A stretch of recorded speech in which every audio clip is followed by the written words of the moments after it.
2 مارچ 1945 میں پشاور میں ایک جلسہ عام میں خطاب کرتے ہوئے قائد اعظم محمد علی جناح نے فرمایا کہ جس طرح ہمارا انگریزوں سے کوئی تعلق نہیں، اسی طرح ہمارا ہندوؤں سے بھی کوئی تعلق نہیں ہے، اور یہ آپس میں متحد بھی ہو جائیں پھر بھی ہماری ان دونوں کے ساتھ جنگ رہے گی، اور ایک الگ مملکت اور الگ وطن کا مطالبہ کیا۔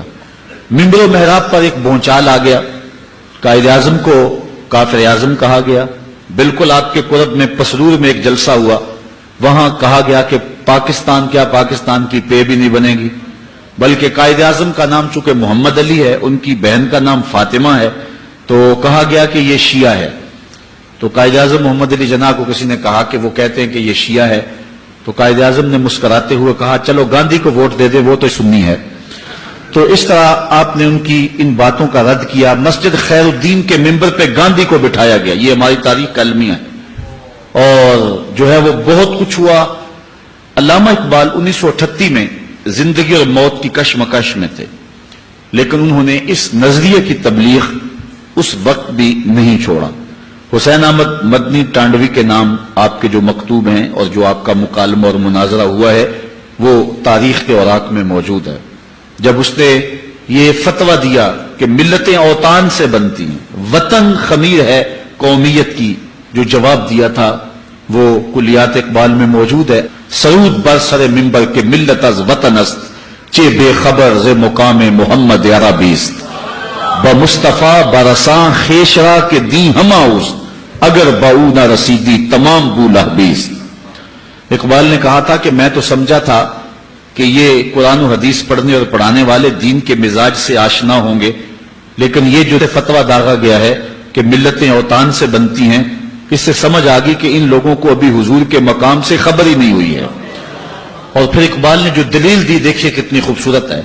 اقبال کہتا ہے اگر ملتیں اوطان سے بنتی ہوتی، وطن کی مٹی سے ملتیں مارز وجود میں آتی ہوتی، تو اقبال کہتا ہے کہ پھر ابو لہب سے کیا اختلاف تھا، وہ تو رشتے میں سکا چچا لگتا تھا، وطن بھی وہی تھا، دیس بھی وہی تھا، مٹی بھی وہی تھی، آب و ہوا بھی وہی تھی، ابو جہل سے کیا اختلاف تھا۔ لیکن کہا گیا لکم دینکم ولی دین، تمہارا دین تمہارے لیے، میرا دین میرے لیے۔ تو یہ دو قومیتیں جو الگ الگ جو ہے وہ مارز وجود میں آئیں، یہ وطن کی بنیاد پر نہیں آئی تھی، یہ دین اور اعتقاد کی بنیاد پر مارز وجود میں آئی۔ ایک طرف سکا چچا ہے، اس کو کہا تیرا میرے سے کوئی تعلق نہیں، اور دوسری طرف فارس سے آیا سلمان فارسی، سینے سے لگایا، کہا سلمان و منا اہل البیت، لوگوں سن لو سلمان میرے اہل بیت سے ہے۔ اس کا نسب اور تھا، اس کا رنگ اور تھا۔ بمبئی میں قائد اعظم خطاب کر رہے تھے، ایک ہندو صحافی اٹھ کے کھڑا ہو گیا، اس نے کہا آپ دو قومی نظریے کی بات کرتے ہیں، ہندوستان کو تقسیم کر رہے ہیں، ہمارے ابا اجداد ایک تھے، بعد میں کچھ لوگ آئے عرب سے، انہوں نے ان کے نظریات بدل دیے، وہ مسلمان ہو گئے، لیکن ہمارے باپ دادا پر دادا تو ایک ہی ہیں، لہذا آپ ہم کو تقسیم کر رہے ہیں، خون تقسیم کر رہے ہیں، وطن تقسیم کر رہے ہیں، مٹی تقسیم کر رہے ہیں۔ اس نے بڑے زوردار لہجے میں قائد اعظم سے گفتگو کی۔ اللہ تعالیٰ نے شخص کو بڑی بصیرتیں عطا فرمائی تھی، اور اللہ تعالیٰ جل شانہ نے پھر ان کے ذریعے یہ ایک بہت بڑا کام لیا۔ لوگ کہتے تھے دیوانے کا خواب ہے، ہو ہی نہیں سکے گا، لیکن پھر اللہ تعالیٰ نے کر کے دکھایا۔ تو قائد اعظم نے خاموشی اختیار کی، کوئی جواب نہیں دیا اس کا۔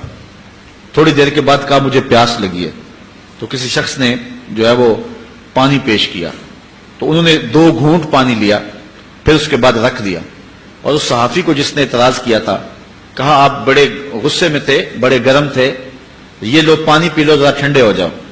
وہ کہنے لگا میں پیوں ایک مسلے کا جھوٹا؟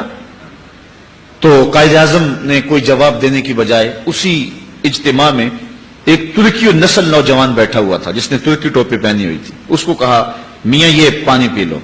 وہ اٹھا اور پورا گلاس گٹا گٹ پی گیا۔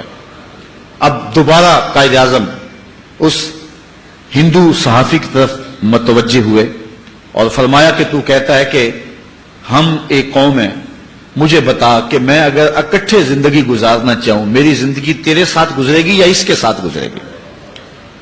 تو وہ خاموش ہو گیا۔ فرمایا اس کا میرا نسبی تعلق کوئی نہیں، خاندانی تعلق کوئی نہیں، میرا اس کا وطن کا ربط و رشتہ کوئی نہیں، لیکن اسلام کی بنیاد پر یہ میرے ساتھ اکٹھا زندگی گزار سکتا ہے، اور تم میرے ہم وطن ہو، ہم ملک ہو، ہم زبان ہو، لیکن تمہارے ساتھ میری زندگی نہیں گزر سکتی۔ اس لیے دو قومی نظریے پر انہوں نے یہ ایک عملی دلیل فراہم کر کے اس بات کو اجاگر کیا